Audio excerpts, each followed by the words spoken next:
Hi everybody, it's Maiden. Good morning. Thursday, August 16th, 10:37 a.m. Okay, this morning I want to read, this is more of the Pope, Hitler's Pope. Okay. And yesterday I talked to you about the codification code and jurisdiction. And we really, in our personal lives, we really don't from day to day, we don't really think about jurisdiction. We go, okay, where's my keys? I got to get to work. I mean, you come home, you're tired, you make dinner, you get your family fed, you get everybody bathed, you get everybody to bed, and you're there, and you're just on this cycle of productivity. And so that's a paradigm of reality that you're living in every day, your everyday paradigm. However, in court, where all your protections are for your life, for your business, for your family, for your home, for all that you own, everything about freedom, everything about protections, inalienable rights, that all falls under the court judicial system in a specific jurisdiction depending upon the subject matter, okay? So I want to talk to you about what you can't see, what is going on in your life every single day regarding the domestic management of your life. And then on top of the domestic management, which is economy, if you were to look at the word definition of economy, it is about domestic management. That's where our government is supposed to be focusing on, is helping you manage your own life in domestic here in United States, in our case, the United States of America. Anywhere else in our world, there too you will find those governments, their task, everyone's government, their true task is to assist the citizens of that state or nation, to assist them to have successful domestic lives. When you are a person in your daily life and you remove yourself out of the societies, out of everywhere, and you go live up in the mountains and all, you're basically removing yourself from anybody managing you. You want to be completely free, and you want to have this, space around you to surround you, to give you that peace of mind that that no one's encroaching on you, no one is coming around you unless you have accepted that to be what you want.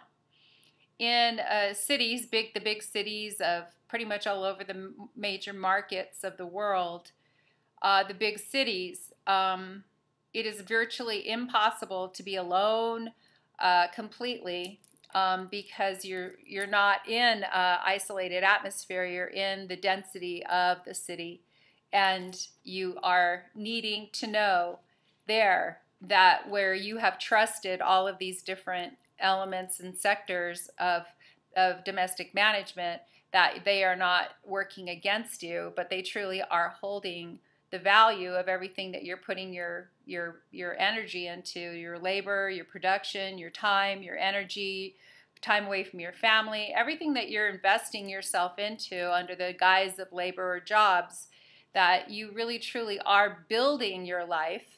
And that the shareholder value of what you're putting your hands to is in your portfolio, as well as whoever else you've agreed to have them be partnership of your portfolio. You are not doing yourself any favors to have a 9-to-5 job and not ask for shareholder status, because if you do that, you're completely disassociating yourself from anything that is about what you're creating every single day. That doesn't even make any sense. If you're looking at your paycheck and you're seeing a lot of fees, deductions, taxes, all of that, you have a higher option here, okay? But if knowledge is power, and what they've done in our system in America is they've hidden a lot of the knowledge or created great obstructions around the knowledge.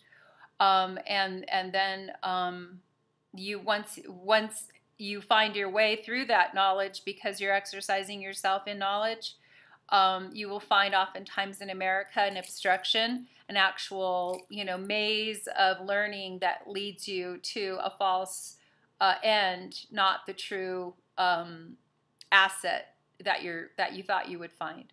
Okay, now that is a treasonous atmosphere, and that is a socialistic atmosphere, and that is a communistic atmosphere.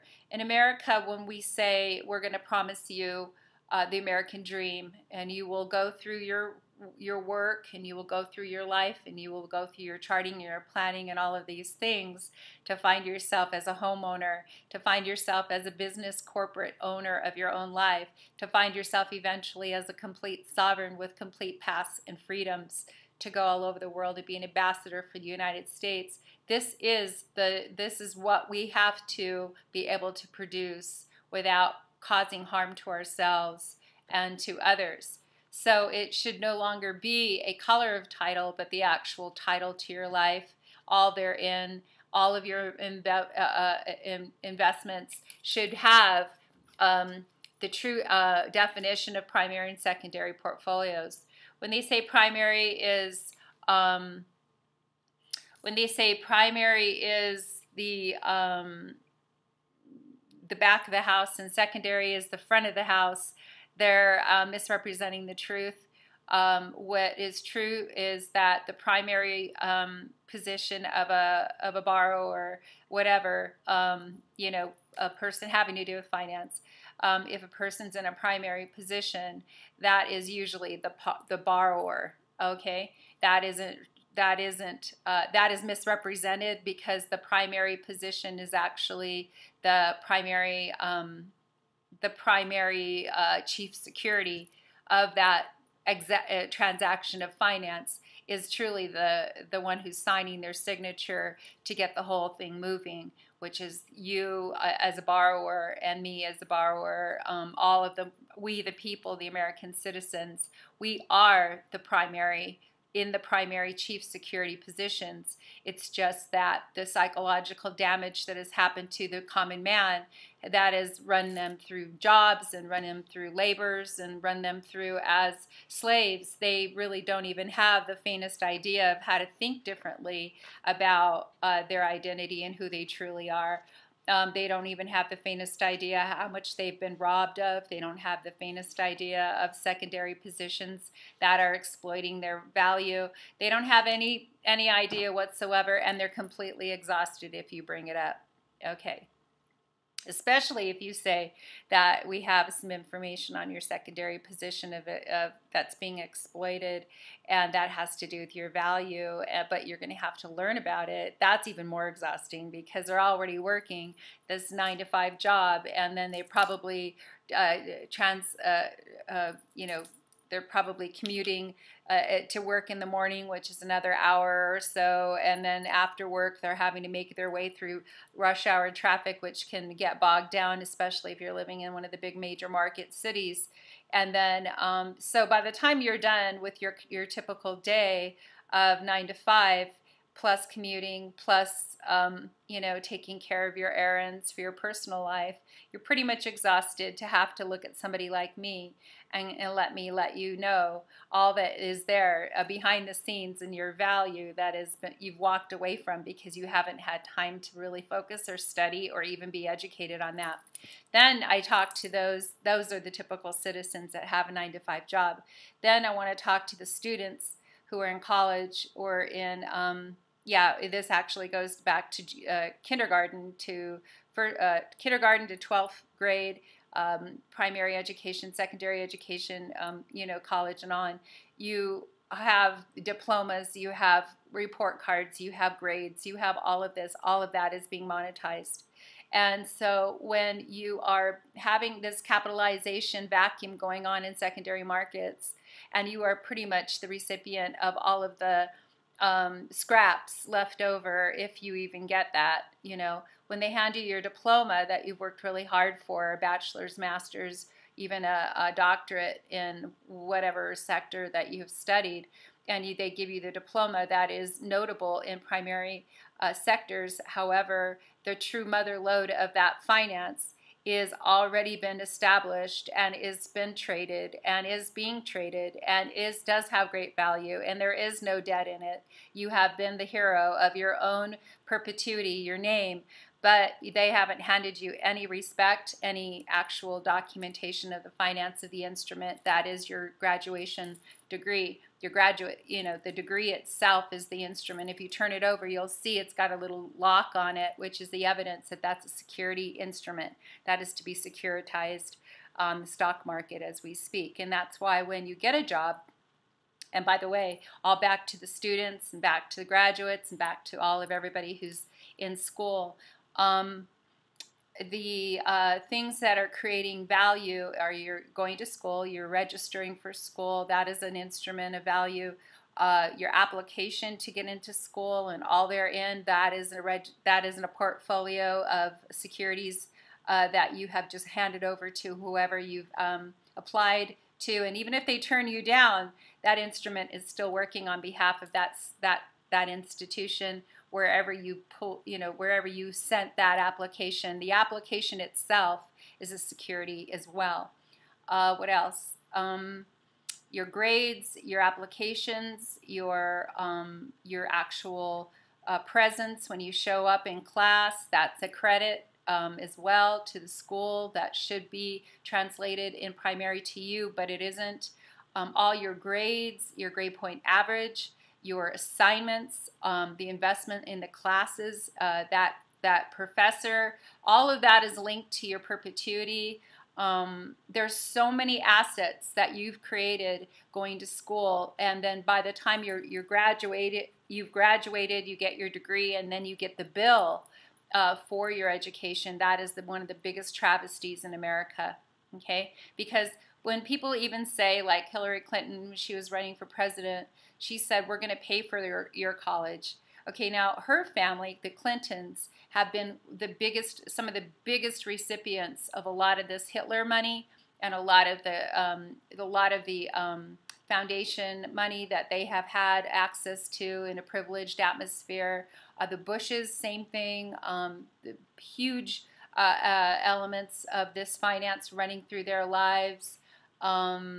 Okay, so they will offer you the Pauper's Jubilee, which is, let me just pay for your college. Okay, that's the Pauper's Jubilee. That is the Paupers Jubilee. A true Jubilee is when all your debts are forgiven, and then there's an honesty about the embezzlement of your credit of labor and production and all of your effort that you've put into your life, whether that's a job or whether that's a student with a school.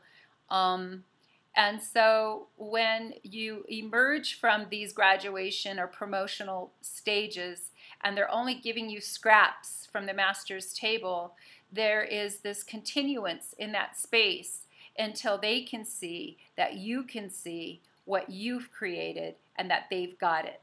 But until you go in there with the dominion and authority of the owner of the principal security and all therein, all that you've created, until your eyes are open to understand what is it exactly that you're pursuing here in terms of your your value having to do with this institution that you're at or corporate identity that you're at, until you go in there with a specific atmosphere around you, they're not giving that to you.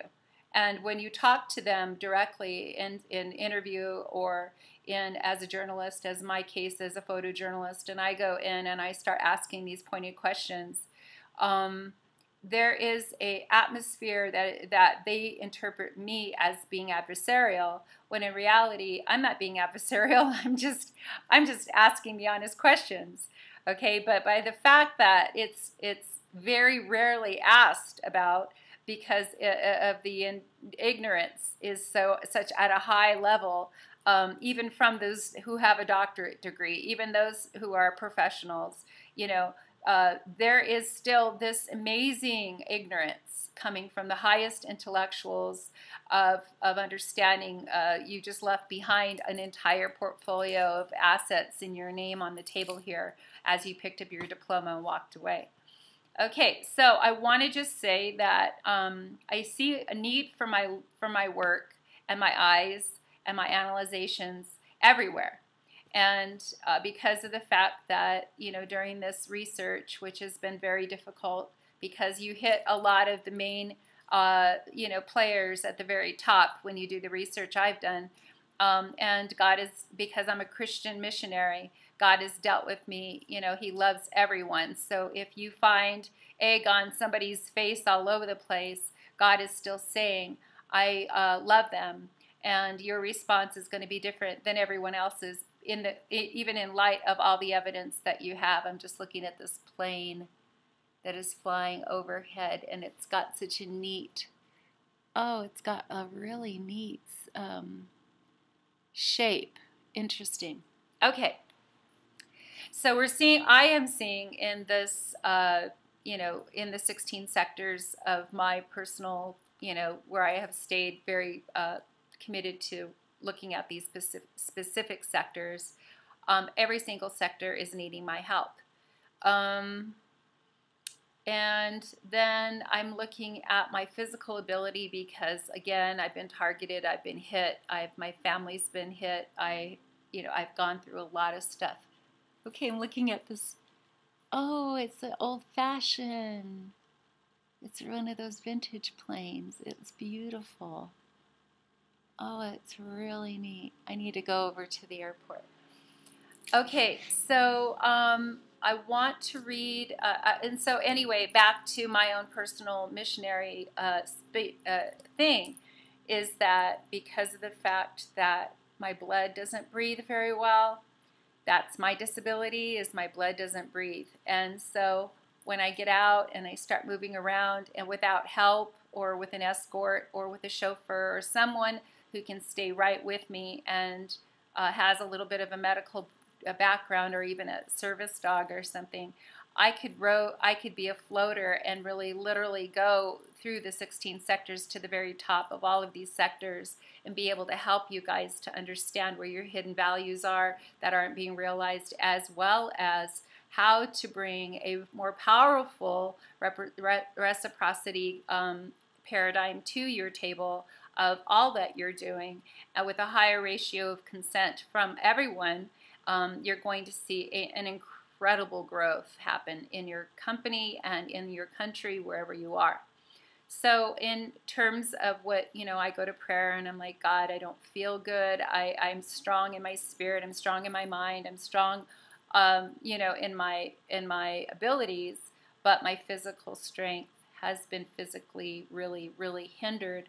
And I need a special exceptions to help me come forward.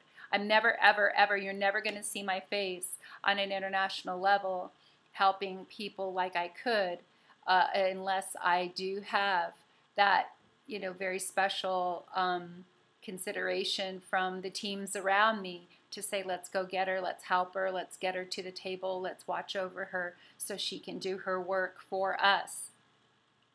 God has dealt with me about the poverty, and all over the world especially, and in America especially, there's no need for poverty because of our ratios of incomes to our productivity to our vaults of finance. So I literally could bring America into a flush place, a very good place.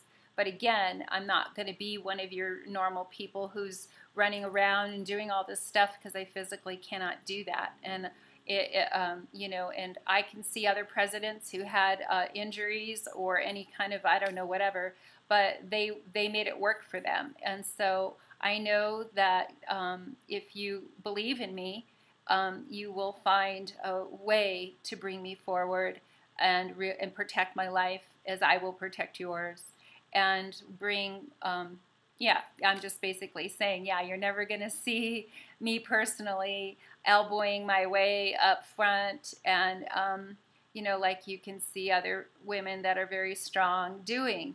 I will never do that. As far as the confidentiality agreements are concerned, I think that they're paramount, important because right now in our country, we need tremendous, all over the world really, God deals with me that we need tremendous compassion. And the reason why is because here in this day that we're living in, there's been so many encroachments coming in from all the different directions out of the historical record and out of the historical investments that all of us are basically standing here in our present time, 2018, with a lot of issues in front of us that we didn't create. A lot of issues in front of us that we never even were alive during the time that they were treated or in the time that they were written up, and all of this, including our own Constitution. So there is a tremendous compassion in God's heart to say, if you see somebody acting kind of strange, they're in this leadership position, or they're burnt out, or they're completely frustrated, or they're addicted to drugs or alcohol, or they look like they're just clueless and they don't even know what to think. Yeah, these are the ones that God is saying, you need to have compassion here. I'm not trying to be an enabler of sin and iniquity, but I am letting you understand that I see this differently. God is saying, I see this differently than everybody else here, and I do not hold in account all of these trespasses against the one that is holding the plate. Okay, because God can see clearly that you didn't create this plate for yourself, that this was an historical pass down, transfer till it got to your desk. So all of these world leaders are dealing with outflow of Hitler. They're dealing with, if you go back before that, they're going the 1700s that we're dealing with actually here in America, and we're the newest nation, superpower nation, and we're dealing with huge issues having to do with the Delaware corporation structures and the tax traps that aren't even being revealed to the mass, the people.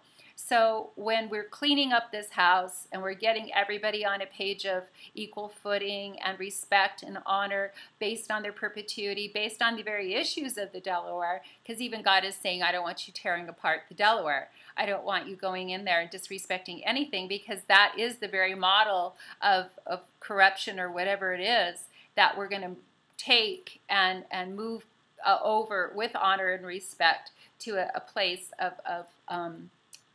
redemption.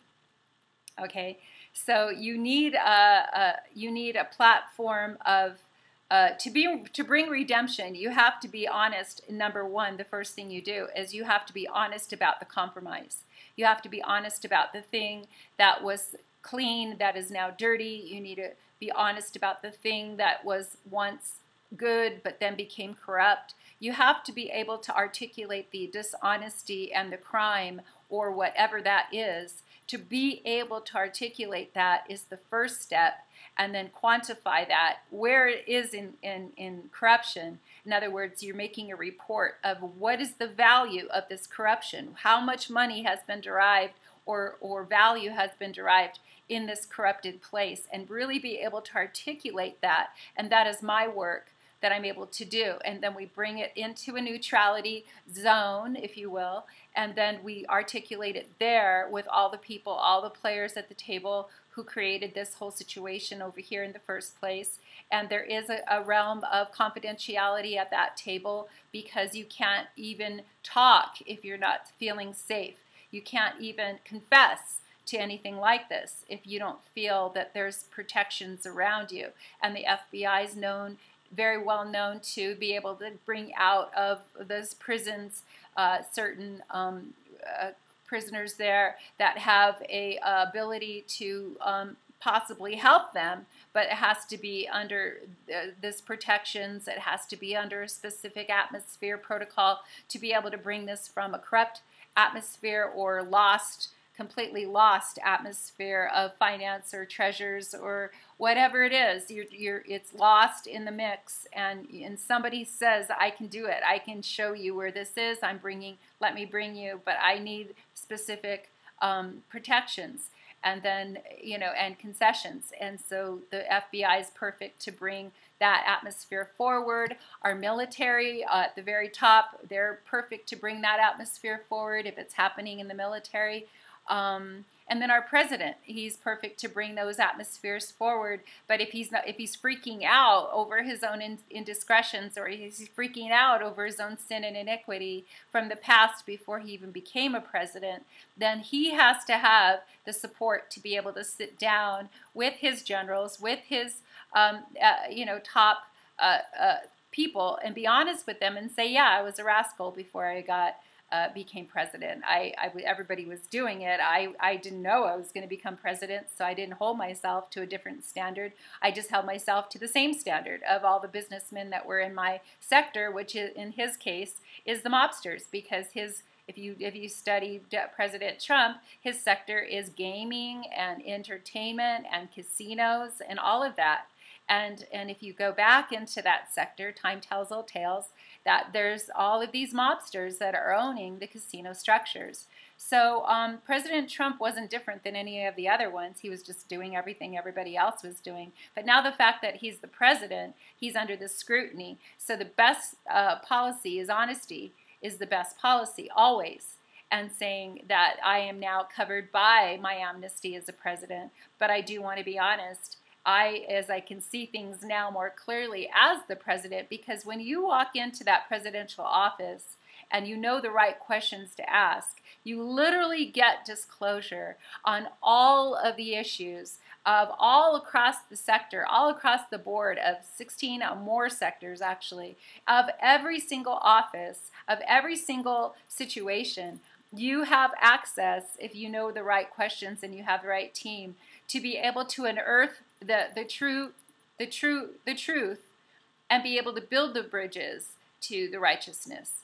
If you're bogged down with your own sin and iniquity of the way that you were living before you became the president, then you're not going to really be able to take advantage of that atmosphere of disclosure like you could if your conscience was clean, if your life was clean, if you were living clean for God. You could get right on it, move right away, move right quickly in there, because you don't have all these issues of obstruction.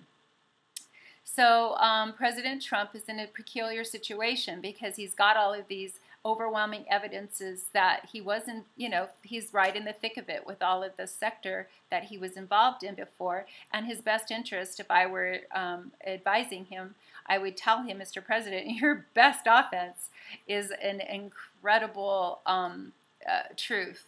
You being excellent at telling the truth. And being excellent at being able to say, I was wrong, this is where I was, I'm not doing this anymore, I found out this, I found out that, I had no idea. Like the Deutsche Bank that has given the Trump name so much money, that's German money, that's Nazi money. And when you come over and you look at the Federal Reserve at the timeline that it was established, and you look at the inflow of cash, that was the Jews' money. That was all of that Jews' money, and now they're going. It's taking the equity from the primary position of the this last time that they did it in 2007. They robbed all of those homeowners from the equity position that they're in. Right now, Stephen James is in that exact same situation that we've been fighting against for 6 years. That if you look at the physical hard copy photograph chronological record of the property, that you will find a tiny little tract home, nondescript. And then you come to today and you look at that same property and you will see a beautiful duplex with high walls, and you can see all of the work that went into this. This is Stephen James's hard work. This is his sweat equity. It is a powerful equity that is put forth by the labor of the primary market borrower. It is the little guy. It is the mom and pop that save up their money in their savings account and go to Home Depot and buy the countertops. And finally, they can afford it, and they go in their homes and they rip out the old ones. Mom and pop do. They don't hire a contractor. They don't hire people. They go in themselves. They remove the kitchen. They put in the new kitchen. It's all their sweat equity. Okay, not only that, it's their savings in primary. It's their sweat equity in primary. It's all of their labor and all of their productivity that is changing that property from a normal little, nondescript thing to this really wonderful, fabulous established property. Okay, now does our current system honor the sweat equity position? No. What if the sweat equity position built that property up in value so high that you can obviously see that primary borrower has abundantly excelled in creating a higher asset portfolio for that property? What if that evidence is clearly there? Will they then give them the benefit of the doubt of any kind of indiscrepancy having to do with paperwork or lost notes or accountings on the other side? Will that other side give this borrower side, will the lender side give the borrower side any credit for that? No. None. Zero. Goose egg. Nothing. Okay? The only way that the lender will acknowledge the borrower's side of sweat equity is by giving them a mortgage on it, which it captures every single thing that they've just built, undermines it, attaches to it, owns it, and kicks out that owner into a tenancy position, especially with the new contracts since 2007. They're unclean, they're demonic, they're corporate corruption contracts. And so until our system will bring back the human life, their homes, their lands, their bank accounts, and say these are the most important things for America to protect for everyone here, okay? To keep everybody connected to their true assets is the most important focal point of America and should be all over the world. Until that happens, we are under siege and nothing shy of that. We are under a quiet embezzlement, quick, fast, powerful, speed of light embezzlement is happening every single day until America, we the people, will understand that even our vote is being capitalized. Even our vote is being traded on the stock market. I just sent that SEC file to CBS News. Okay, and they're probably being shut down at the very top and told, you will not do a story on this. You will not do a story on the vote, the presidential vote, the midterm votes. All these votes have a financial value to them when that little old lady who's voting is in poverty. Okay, this is what has happened. And every single thing you sign your name to, every single thing you sign your signature to is a transaction behind the scenes. And you are getting none of it because you're exhausted to even listen to me for an hour. Okay? So when I'm running for president of the United States of America, 2016 I was completely ignored. And 2020 is not here yet. And I have a little bit more attention. But I'm telling you, when you see my little face and you hear about the little Maiden and all of that, it isn't little, okay? It appears little. It appears that I'm just little and I don't have much support right now. But let me tell you something.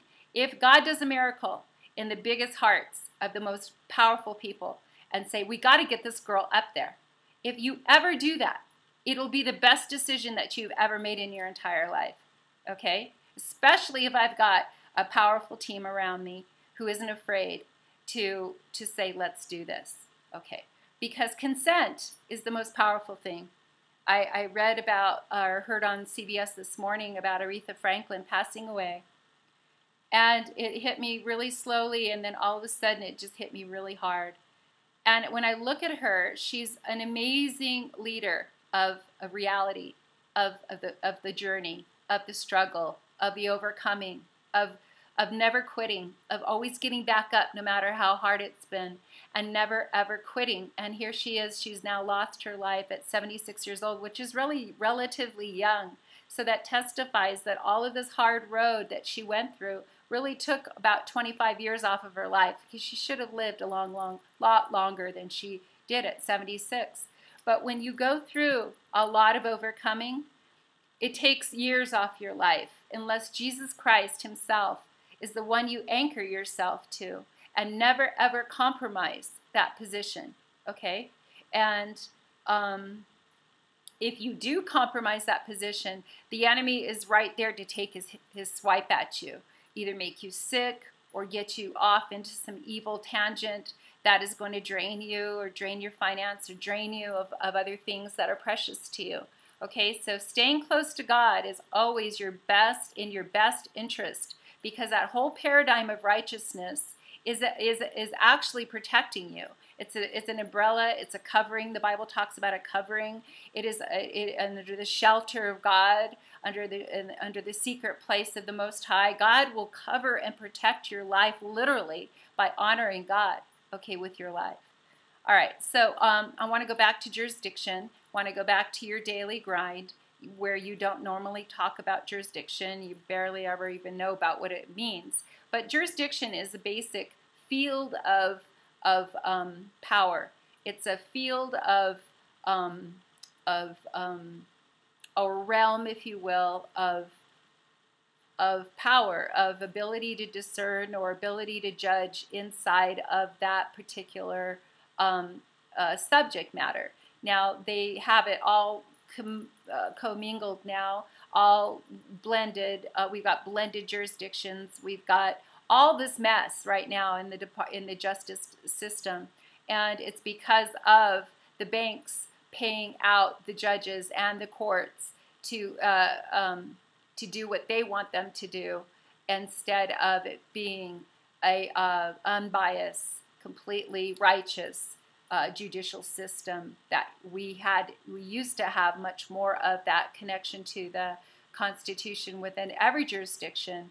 But right now we're in an administrative law jurisdiction that is completely disassociating all of the human lives to the protections of inalienable rights and all the protections of the Constitution. Yeah, you're not going to see judges. In fact, judges will actually, if you bring that up in an administrative court, judges will slap sanctions on you. Okay? And so you're getting really disrespected in the courts today. People are just not really understanding what is happening here, and it is the infiltration of a lot of this money that has come over in the 40s through the Federal Reserve, and all of this double dipping that happened when Hitler's money came back into the systems, which is actually the Jews' money. Okay, all of the people that died, the 6 million Jews that died, and all their perpetuities, all of their finance, all of their familial inheritance, everything was confiscated and then rerouted back into our systems to be the money that's being lent to us. Okay, so that the German banks of Rothschild and those guys, they didn't even have to touch their own money to lend money and make money off the Jewish criminal behavior that they did during the Hitler regime.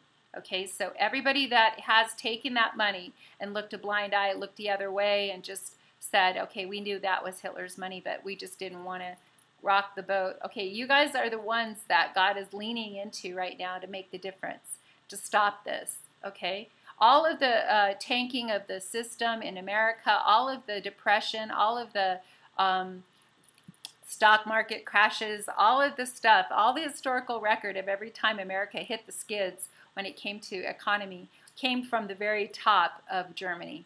Okay, and that's just their way of power playing their position and enforcing in their minds wrong thinking that if they're so smart, why are they letting us do? Why, if the Jews are so smart, why did they let us do what we did to them? And if America is so smart, why are they letting us do this every single day to them? Still, now, okay, so because we need a president in the United States that will see it all and be able to understand it clearly. And God has given me all of this time as an unnoticed, unknown, unnoticed, obscure little lady. He's given me amazing amounts of time to study this, to research this, and I have it now, and it's very clear, and I get it. Okay, so we can go there. I can actually lead an entire. Actually, I could lead the whole world if I had the team. But you know, God is, it's not my stuff. It's God's stuff. It isn't my good wit or anything. It is all about God, and it's all about his heart and his love for everyone all over the world in this special dispensation of grace. Okay, so we're going to go back to jurisdiction, and I'm going to let you know that the Pope is at the very top jurisdictions, okay? It's called canon law, all right? Canon law. Now, what's happened in our laws is that we have had a codification. I talked about that yesterday. It's a code. Now, all of the laws are written in longhand, written in words. When they brought in the codification, they brought it in under numerical index to extrapolate and turn what law was there into a then inferior code. But it's kind of like the drive-through, the quicker the better. Let's just go there through code, and let's just agree to stay with the code, and that what we're going to try to do is embezzle that through that, people not knowing the code, because it is a technicalities. I mean, I'm losing almost $1 million worth of properties after 6 years of fighting for them over a technicality of the code. Okay. So this book is this chapter I want to read to you. It's just part of this chapter, just to give you a little bit of an idea of what was going on during Pope Pius X. During this time, a little bit of a preceding of the time when I was telling you before that there's a precedence usually to every subject. So you can bring up a subject, you can talk about that, you can debate that, you can argue that. But what you will always know in the back of your mind, and if somebody who's in leadership there will please bring this back up, is the fact that every single subject is relative to itself, yes. But then it's also, if you step back and do a panoramic, you're going to see that subject completely look differently in the precedence, in the relativity of the precedence first. Now, this is the precedence before Hitler. Okay, I want to read this to you. It's called The Papal Power Games. Okay, again, it's in this book, The Hitler's Pope. Okay, and this is by John Cornwell, who was connected to Columbia University as well. Okay, revered for his pastoral solicitude, deplored by liberals to this day for the anti-modernist campaign, Pius X is less remembered for a project that constitutes arguably the most important event in the history of the Catholic Church in the modern era, the writing, promulgation, and publication of the Catholic legal, check it out, the Catholic legal manual known as the 1917 Code of Canon Law. Okay, now this Code of Canon Law is in our judicial systems, okay? Begun in the strictest secrecy of 1904, the text, together with the anti-modernist oath, okay, now stop there on the oath, because anytime you take an oath, like I had to take an oath as a realtor, National Association of Realtors, which is out of Washington, D.C. I had no idea that oath was going to be as powerful as it was when I took it. But when I took it, I took it out of a heart to do well as a realtor and make sure that I did all clean finance, all clean deals, and in establishing new estates, new borrowers, new buyers, new everything. I was going to be a representative of clean deals. Well, as I went through this whole experience, and I realized as a qualifying broker of my own real estate company that I was promoting finance that was corrupt. I was shocked. I didn't know what to do. So my oath literally led me into this position of fighting pro se defense on these issues because I couldn't understand how to lead others. So until you understand the pathway, you can't lead anybody down that pathway unless you've already been there, in honesty. Okay, you can do a Hitler and lead people into a trap. But if you're upright and you love God and you love people and you want to represent in an eternal fashion before God, you won't lead people down an area that you don't understand. You will go find somebody that does, or you yourself will be the one to go through that pathway in obscurity like myself and understand exactly what's there, to come out of there, to come find whoever's wanting to make that journey and explain to them this is what is going to be required. So the oath, anytime you see that word oath, you have to look at the person and see, are they living their oath, or are they defying their oath? Are they breaking their oath? Are they ignoring their oath? Are they poo-pooing their oath? Okay, because before God, he says, don't make an oath unless you follow through. Keep your promise. God keeps his promise. So he's asking us to keep our promise. So an oath is a promise to connect, to perform in a specific way. And if you cannot perform in that way, then you don't make this oath. You have to back out of it, and you have to make a public declaration. This is why. Okay. So back to the issue.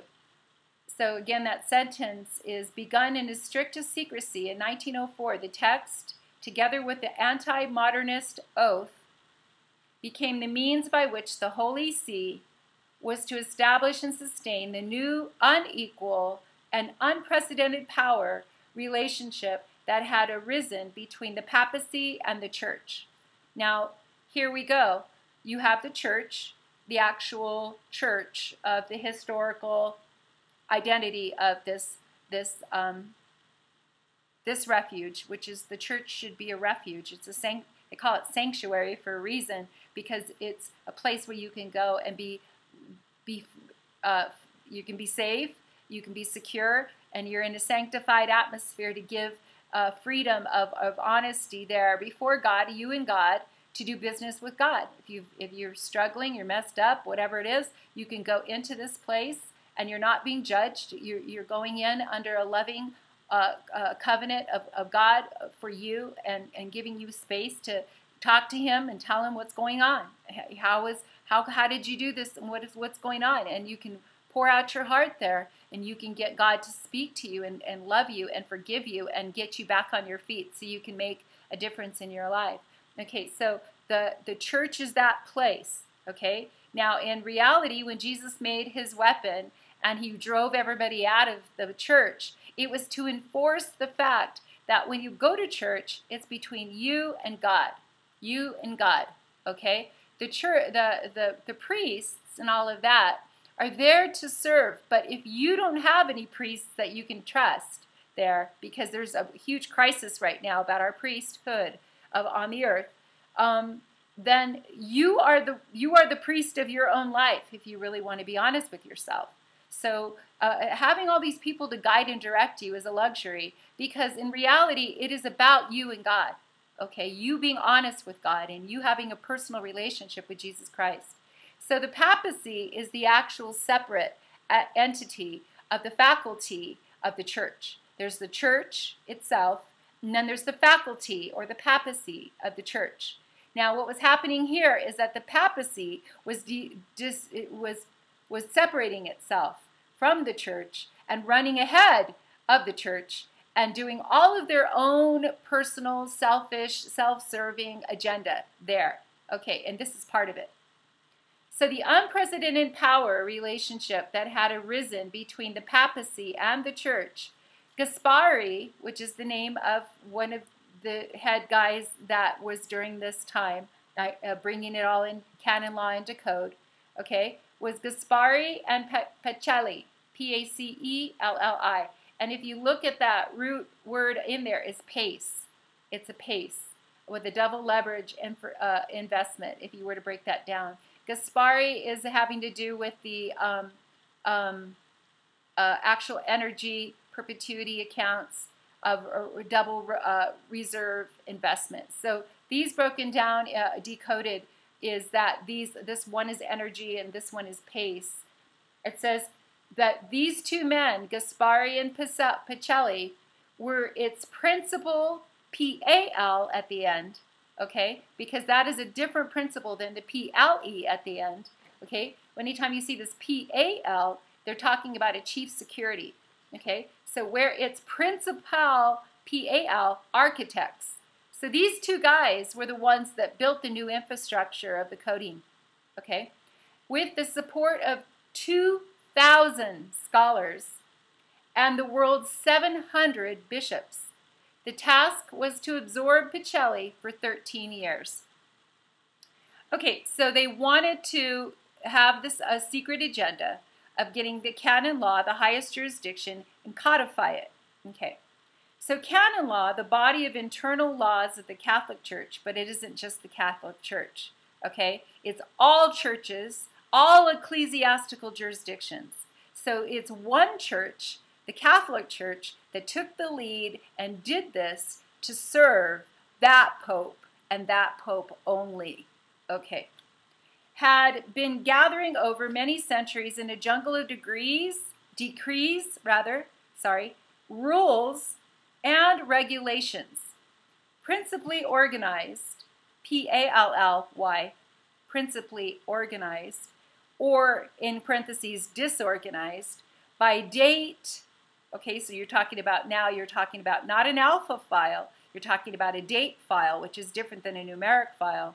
Okay, rather than by theme, they're breaking it down by theme or topic. Topic is another code word for subject matter, which is exactly in the courts. They break it down by jurisdiction and subject matter in the courts.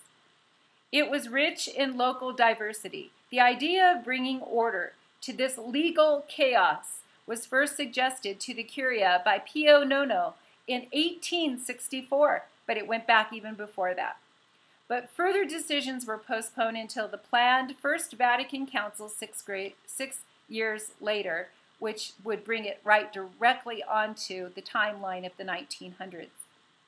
As a result of the outbreak of the Franco-Persian War and the suspension, keyword, of the Council on October 20th, 1870, a decision on the canon law project was neglected for another 30 years. So they had this already in their back pocket for all of this time. The decision to create a code rather than a mere compilation or collection of laws or canons in force was critical. Okay? Codification involves abstraction, fitting laws to succinct formula that is divorced from historical and social origins. That's a violation. Okay, okay, so here's what happens in code. Code is in all of the computers. It's what the computers are encoded in. And this was the aim. This is the true motivation, is to run the computers simultaneously in tandem with the human race and watch the two, compare the two. Have the two, it's an unfair comparison. It's completely off. It is a mad scientist experiment, truly. Because here's what it does. Let me repeat that. Codification involves abstraction. Okay, so that is what we have in the courts when you are filing a reply, or you're filing a claim, or you're filing anything in the courts. They want you to put in an abstract. They want to hear what it is the situation is, but they put it under the word abstract. Okay, they don't put it under the word of affidavit of fact. They isolate the affidavits of facts, and they bring it into the abstract, which is it is a type and a shadow. It is a color. It is not the true perfection of anything. It is an abstract. Okay, it's like going and getting a piece of abstract art and having 10 people look at it, and everybody's going to interpret that piece of abstract art differently. Okay, so there's an abstraction. There's a fitting laws to succinct formula. Okay, so that is taking every single law we have under all of the duress of the human plight, and you're reducing that into a succinct formula. Okay, that is a technical formula, and you're divorcing itself from historical and social origins. Well, there is nothing there then. If you're divorcing everything from the human plight, you are literally stripping this down to fit into a new model, which is a computer. Ever since the Napoleonic Code of 1804, which played such an evident part in modernizing French society, codification had become fashionable. notably in Switzerland, Germany, and Italy. Ironic as it seems, Pius X, the anti-modernist, employed the code of canon law as a modernizing act to create conformity, centralization, discipline. The code was to be applied universally without local discretion or favor. It described lines of authority and laid down rules and penalties. It transformed the power of the papacy and thus the consciousness of what it meant to be a pope and a Catholic. Via the most modern means of printing and distribution, it reached every Catholic priest in the world across all cultural frontiers. Its timelessness and universality,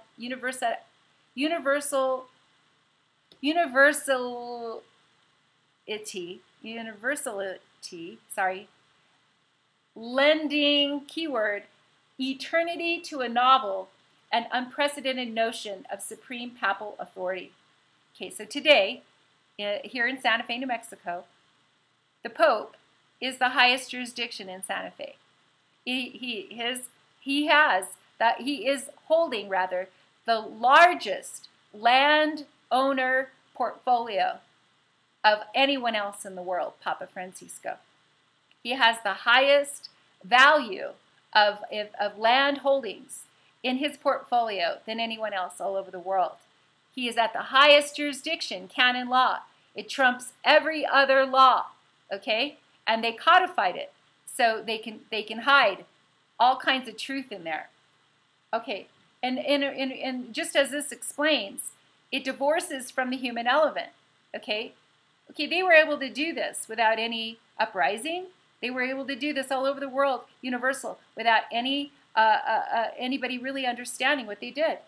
According to Ulrich Stutz, a distinguished Protestant canon lawyer of the period, the ideological significance loomed enormous for the future of the Catholic Church.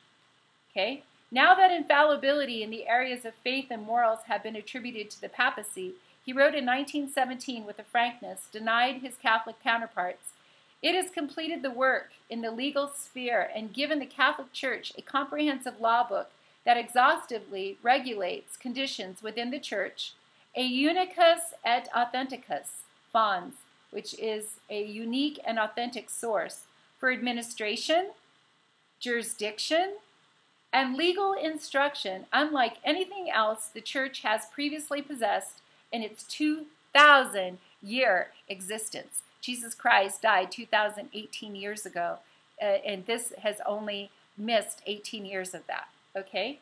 So at the apex of the pyramidal model of authority was the Pope, whose supremacy was described in Canon 218 as the supreme and most complete jurisdiction throughout the Church, both in matters of faith and morals, and in those that affect discipline and church government throughout the world.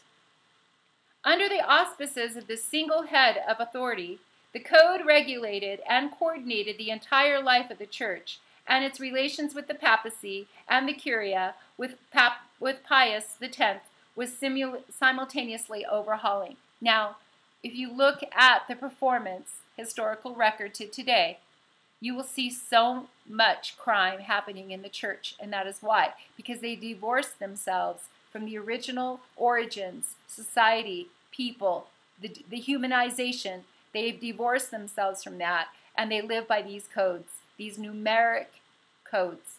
Okay? Formula. In theory, the Pontifical Commission on Canon Law had no powers to issue new legislation, but as we shall see, there were to be significant nuances and new emphases as a result of the abstraction process.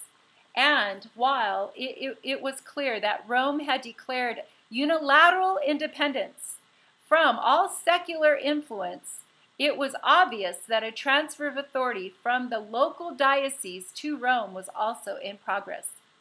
Among the crucial new emphasis was a blurring in Canon 1323 of the distinction between the ordinary and the solemn teaching authority of the Pope. Confusion that the fathers of the First Vatican Council had strived to avoid. It meant that there was now scope in practice, if not in theory, for practical encyclicals to be regarded with virtuality the same authority as an ex cathedra dogma creeping infallibility, as it came to be called. At the same time, heresy and error were conflated in the terms of Canon 1324. Quote, "It is not enough to avoid heresy, but one must also carefully shun all errors that more or less approach it. Hence, all must observe the constitutions and decrees by which the Holy See has proscribed and forbidden opinions of that sort," unquote. In a standard edition used in seminaries until 1983, we find the following clarification, quote, "Such are all doctrinal degrees of the Holy See, even though they be not infallibly proposed, and even though they come from the sacred congregations with the approval of the Holy Father, or from the Biblical Commission. Such decrees do not receive the assent of faith. They are not defied Catholica, but they merit genuine internal and intellectual assent and loyal obedience. Thus, the anti-modernist oath was absorbed into the code. While tightening up assent to centralized Roman authority, the code also curbed peer group ecumenical discussions. In Canon 1325, quote, "Catholics are to avoid disputations or conferences about matters of faith with non-Catholics, especially in public, unless the Holy See, or in case of emergency, the bishop of the place has given permission," unquote. And under Canon 246, all judgments of theological orthodoxy were entrusted to the Holy Office, formerly the Roman Inquisition. Parallel and with these disciplines were new regulations enforcing censorship. Under Canon 1386, period 1, no priest was allowed to publish a book or edit or contribute to a newspaper, journal, magazine, or review without permission of the local bishop. Every diocese would have its own censor, which is under Canon 1393.1. Censors were obliged to make a special profession of faith, Canon 1406.1, and they were required to make sure that all work awarded the diocesan imprimatur should be in full accord with the general counsels of the Church, quote, "or in the constitution and prescriptions of the Apostolic See," unquote, Canon 1393.2. The name of the censor, moreover, was not to be divulged until the bishop had given a favorable judgment of the work, Canon 1393.5. Okay, now going back to my cases here in Santa Fe, New Mexico. Again, we have the oldest, outside of St. Augustine in Florida, we have the oldest capital city in the United States. Okay, and this goes back to the royalty of Spain, bringing a refuge here in New Mexico for the royalty of Spain to come here that were Jews. And then the Catholic Church is a huge presence here in New Mexico. And again, in our courts, that is who is king in our courts. Okay, so I'm a forensic investigator. I have forensics all throughout my study and research and all of that. So I'm looking for a forensics expert who has the lab, because you need a lab to bring everything under, really be able to bring it under a scientific scrutiny of all things, right? Forensics. So I am looking around and I find the nearest forensics guy here in Santa Fe, and he's actually a deacon in the Catholic Church. So I find him and I go to his house and I meet him, and he's a really nice guy. But he looks right at me and he's like, I'm a Catholic deacon. And I'm like, okay. And I'm not really getting what he's trying to tell me. He's not coming out and saying it, but he's emphatically repeating himself. I'm a Catholic deacon, I'm a Catholic deacon, I'm a Catholic deacon. And I'm like, okay, well, that's good, because I was raised in, foster homes, and my foster father was a Catholic deacon of the Catholic Church. Okay, so I'm like, okay, so all right, I didn't really understand all of this, right? So I talked to him the first time, and I'm like, can you do forensic analysis? And he's like, oh yeah, I do. And I'm like, okay, I'd like to see your lab. And he goes, okay, well, that's at my house, and you can come to my house. And he seemed like really kind of like what was his demeanor, was more of like really guarded, like he wasn't open, okay? And so he's like, okay, well, you're going to have to come to my house, and it has to be a specific appointment. I have to make sure that it's, a good day. So finally, I get to go to his house and see his, lab, and see which spectrum of, what analysis is his specialty, because forensics, you can have many different specialties. So his was sonic, his was a sonic reading, and which was very interesting and all of that. So I go, so many people have hired you for forensic evidence in their cases. And he goes, right. And I'm like, okay. Well, I brought up this one case, and I said, well, if you were able to come forward with this evidence, why did they lose their case? And he said, well, they didn't pay for the best test. And I was like, the best test? What does that mean? And he goes, well, I can do this level of analysis or this level of analysis, and if they're going to pay me for this level of analysis, then that's what they're going to get.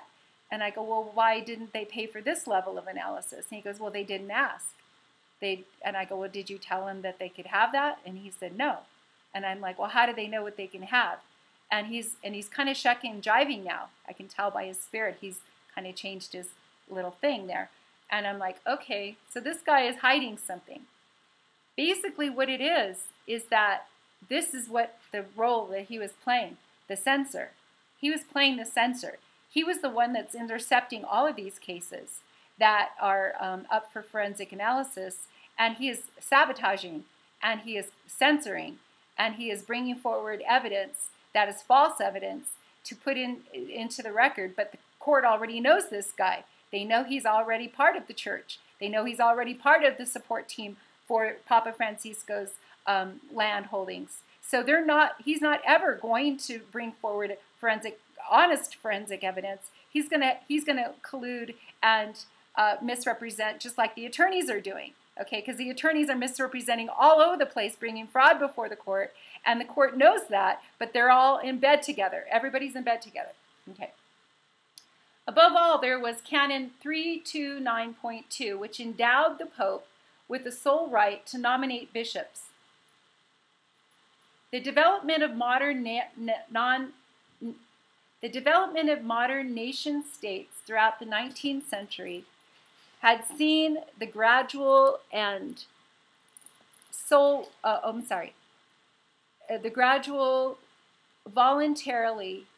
The modern nation states throughout the 19th century had seen the gradual and voluntary relinquishing of secular involvement in the nomination of bishops and the assumption of that right by the Holy See.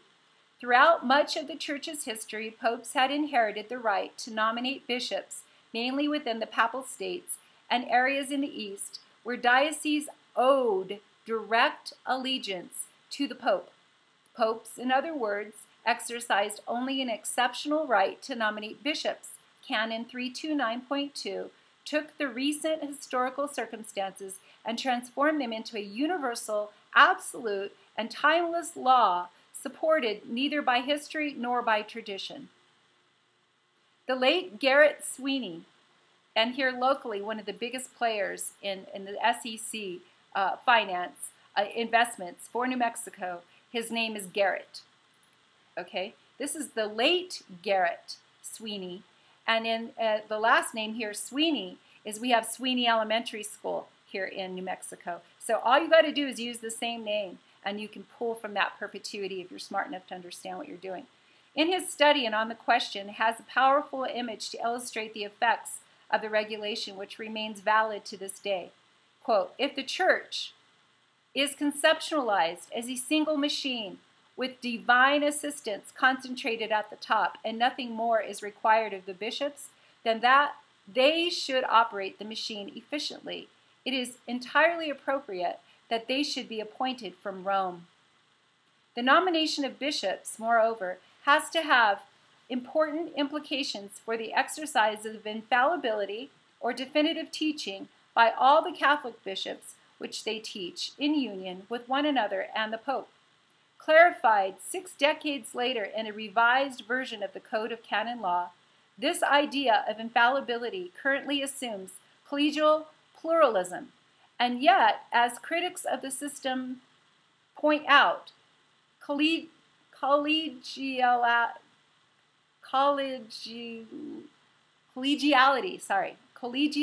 I can see it in my head, but I can't see it on the paper. Okay, so collegiality is a difficult ideal to attain when the Pope selects every bishop in the college after his own views and prejudices. In practice, the new ruling on the nomination of bishops was subject to challenge. There were in existence many concordants negotiated over the centuries between the Holy See and various governments and monarchies throughout the world, laying down local rules for the nomination of the new bishops. Concordance typically allowed for secular involvement as a well of measure of collegiality. For example, the wishes of the canons of the cathedral.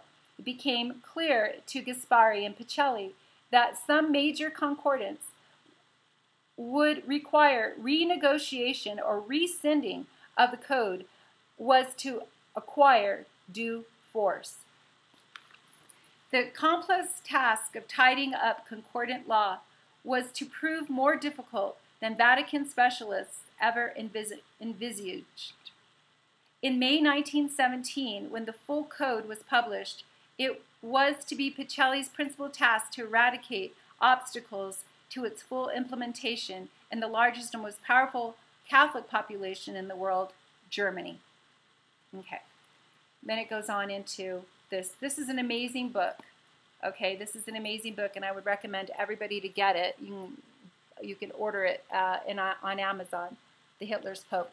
Okay, so I want to say that, just in short here, that in America, we have trusted a breached situation that is now breached.